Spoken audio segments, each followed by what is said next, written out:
Welcome to Bhavita Santosh economy app. ఈ app ద్వారా రాబోయే గ్రూప్ 1 to 3 నోటిఫికేషన్స్కి గాను ఎకానమీ లైవ్ క్లాసెస్ కండక్ట్ చేయడం జరుగుతుంది. ఎవరైతే ఎకానమీలో టాప్ స్కోర్ సాధించాలి అనుకుంటున్నారో ఖచ్చితంగా భవిత సంతోష్ ఎకానమీ యాప్ని పర్చేస్ చేసేయండి. యాప్ ప్రైస్ వచ్చి ఓన్లీ 499 రూపీస్. అండ్ ఇందులో టెస్ట్ సిరీస్ కూడా అవైలబుల్గా ఉన్నాయి కాబట్టి ఖచ్చితంగా పర్చేస్ చేసేయండి. రైట్, ఈ రోజు డైలీ కరెంట్ అఫైర్స్లో భాగంగా కొన్ని క్వశ్చన్స్ని మనం మాట్లాడుకుందాం. దాంట్లో ఫస్ట్ క్వశ్చన్, ప్రపంచ పత్రికా స్వేచ్ఛా దినోత్సవాన్ని ఏ రోజు జరుపుకుంటారు? ప్రపంచ పత్రికా స్వేచ్ఛా దినోత్సవాన్ని ఏ రోజున జరుపుకుంటారు అంటే ప్రతి సంవత్సరం మే 3న ప్రపంచ పత్రికా స్వేచ్ఛా దినోత్సవాన్ని జరుపుకుంటారు. మరి దేనికోసం ఈ పత్రికా స్వేచ్ఛా దినోత్సవాన్ని జరుపుకుంటారు అంటే పత్రికా స్వేచ్ఛను కాపాడటానికి మరియు జర్నలిజంపై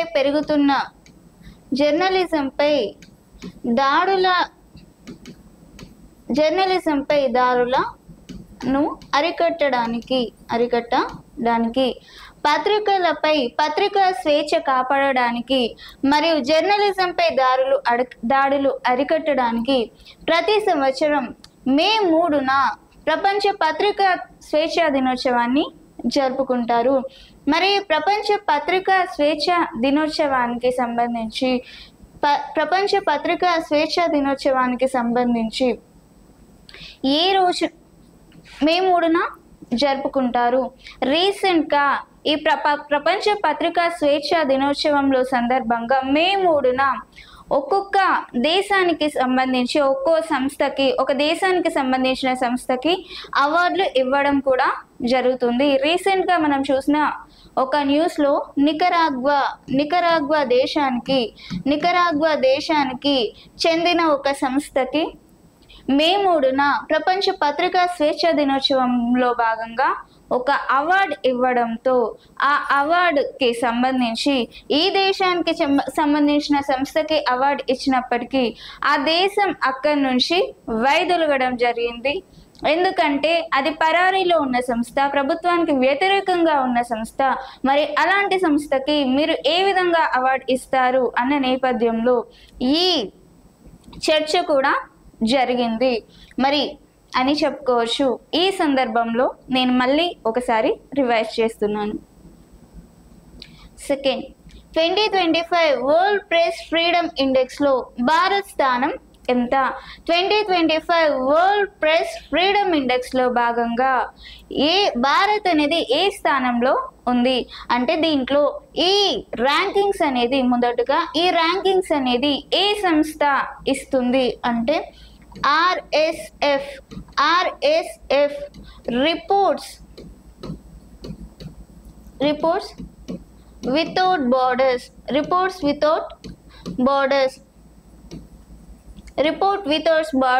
అనే ఈ సంస్థ ఈ ర్యాంకింగ్స్ ని ఇవ్వడం జరుగుతుంది. ప్రతి సంవత్సరం ఈ వరల్డ్ ప్రెస్ ఫ్రీడమ్ ఇండెక్స్ కి సంబంధించి ప్రతి సంవత్సరం ఈ సంస్థ ర్యాంకింగ్స్ ని ఇవ్వడం జరుగుతుంది.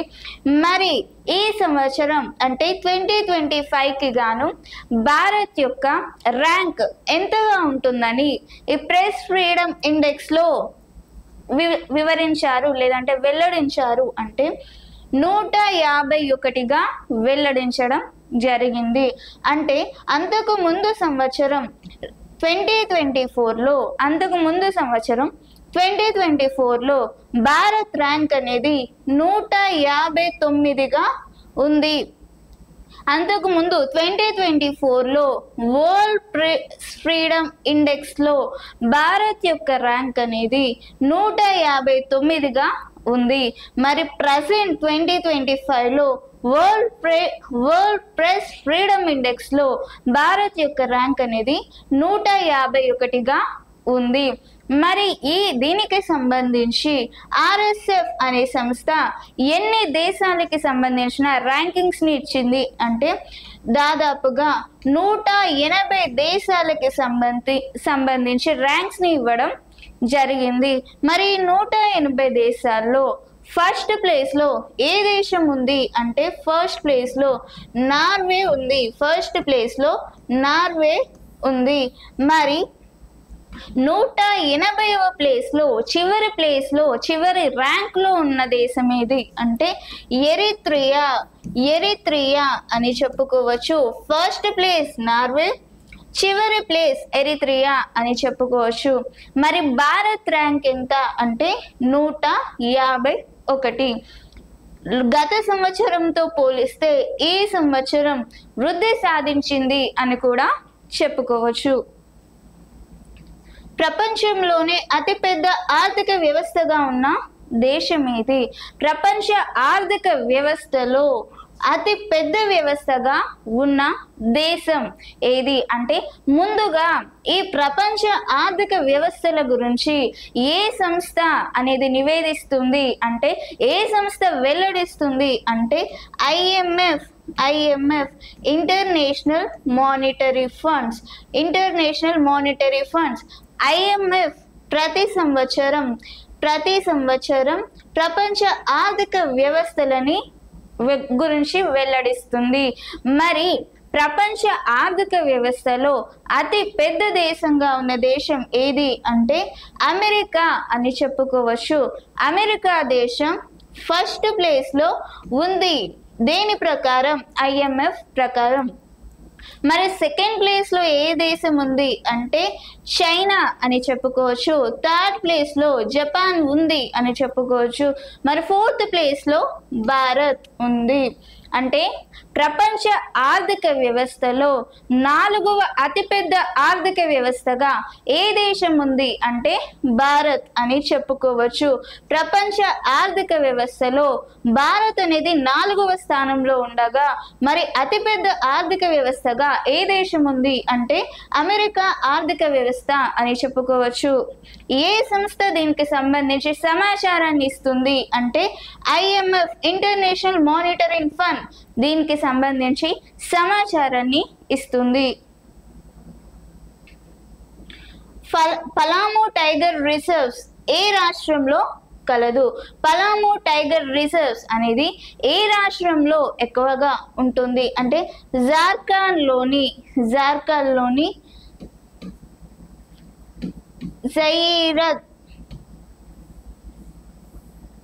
జార్ఖండ్ రాష్ట్రంలో ఈ పలామూ టైగర్ రిజర్వ్స్ అనేవి ఎక్కువగా కనిపిస్తాయి.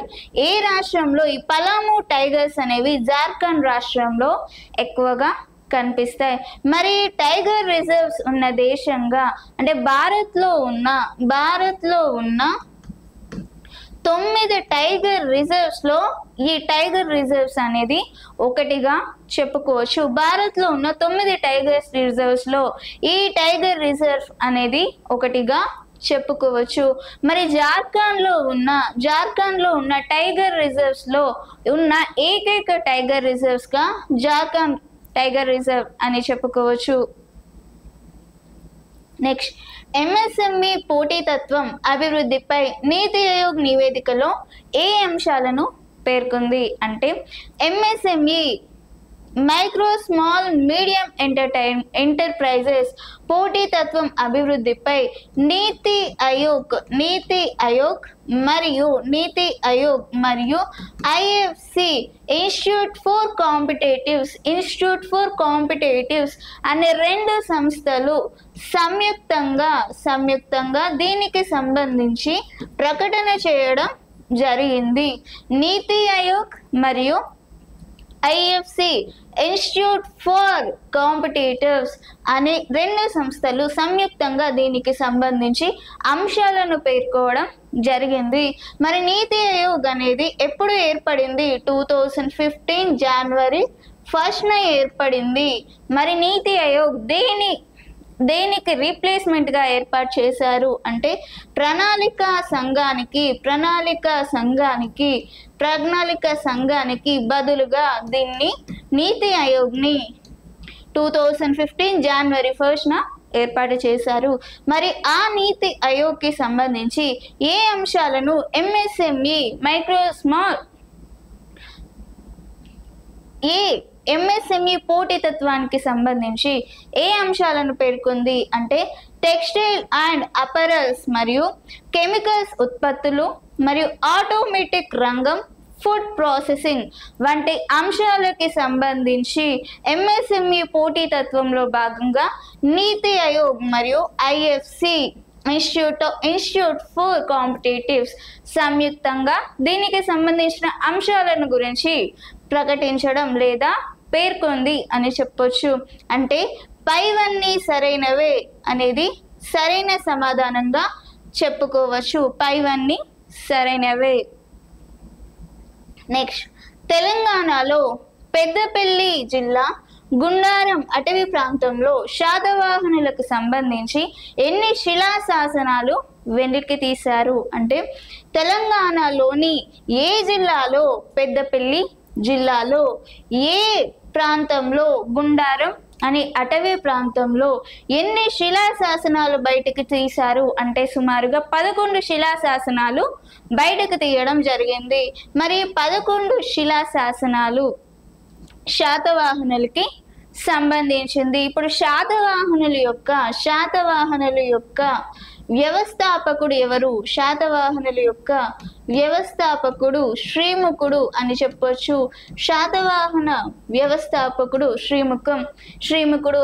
మరి శాతవాహనుల యొక్క పాలకుల యొక్క ప్రధాన ప్రాంతాలుగా ఏవి ఉన్నాయి అని చెప్తే ఆంధ్రప్రదేశ్,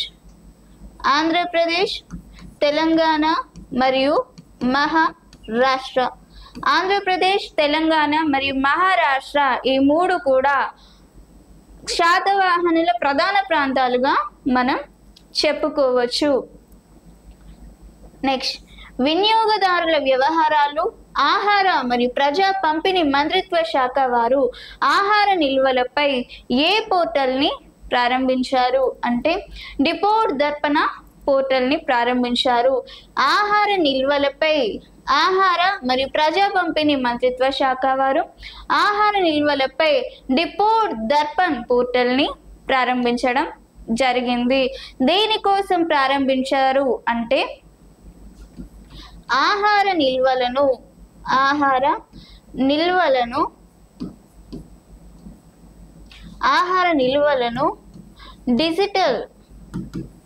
డిజిటల్ గా మరియు శాస్త్రీయంగా ఆధునీకరించడానికి ఏర్పాటు చేశారు. ఆహార నిల్వలని డిజిటల్ గా మరియు శాస్త్రీయంగా ఆధునీకరించడానికి ఈ పోర్టల్ని ఏర్పాటు చేశారు. మరి దేని ఆధారంగా ఈ ప్రారంభం లేదంటే ఈ పోర్టల్ని ప్రారంభిస్తారు? మరి దేని ఆధారంగా ఆధునీకరిస్తారు?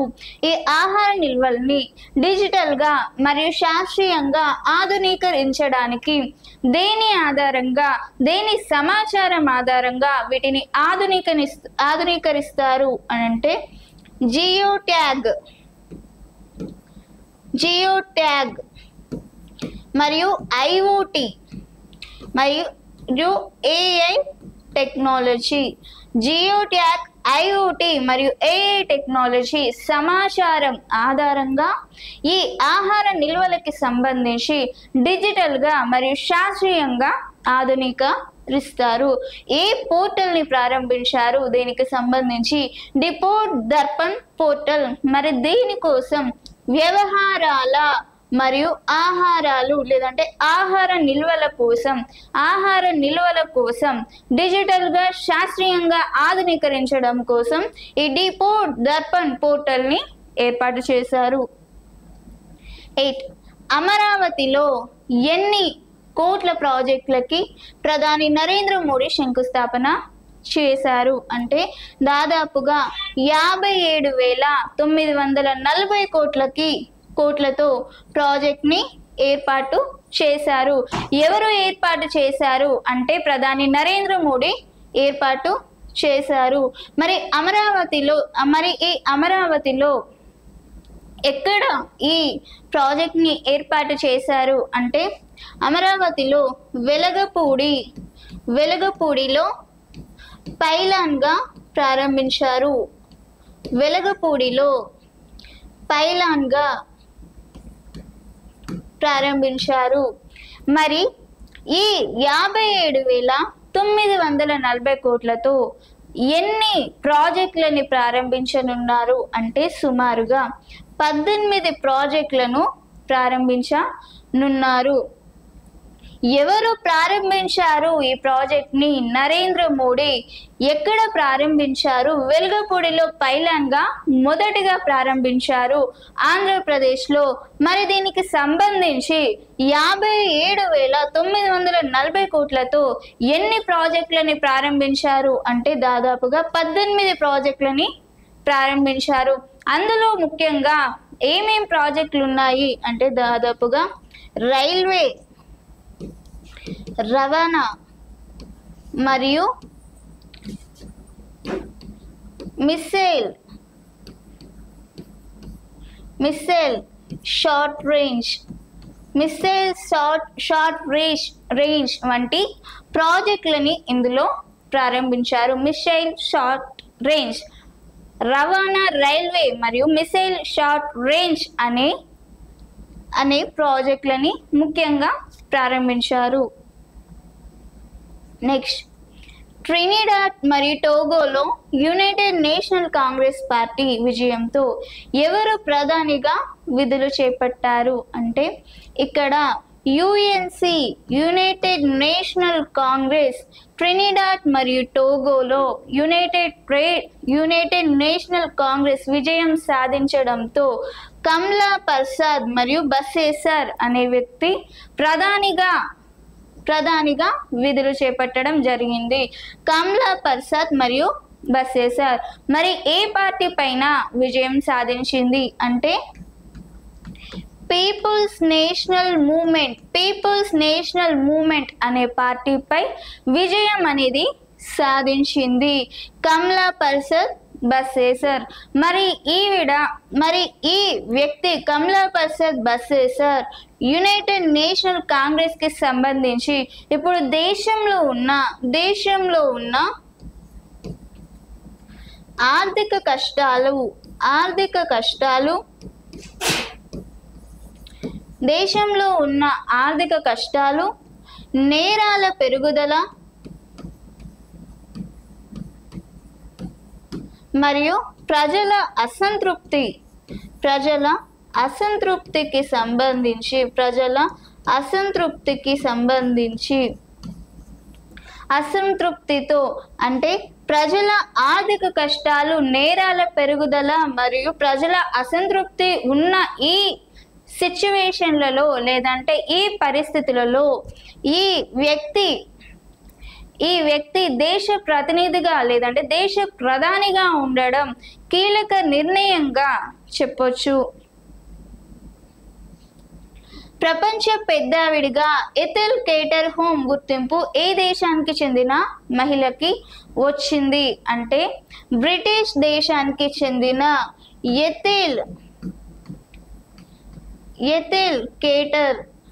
ఎథెల్ కేటర్హోమ్ కి ప్రపంచ పెద్దావిడిగా గుర్తింపు దక్కింది.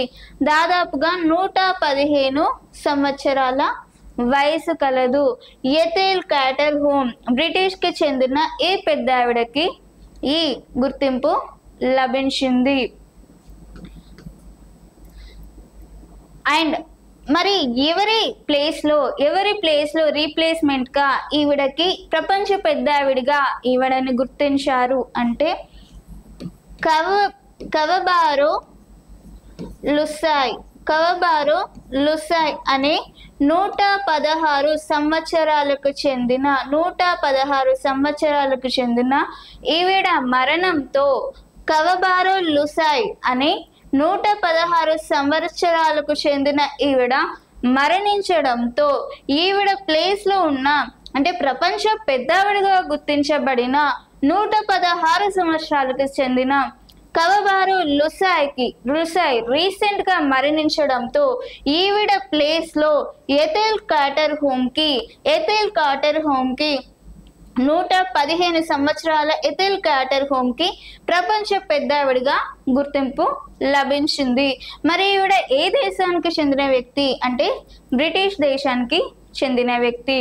అండ్ నా క్లాస్ మీకు నచ్చుంటే ఖచ్చితంగా వీడియోని లైక్ చేయండి, వీలైనంత మందికి షేర్ చేయండి, అండ్ ఖచ్చితంగా ఛానల్ని సబ్స్క్రైబ్ చేయండి. Thank you.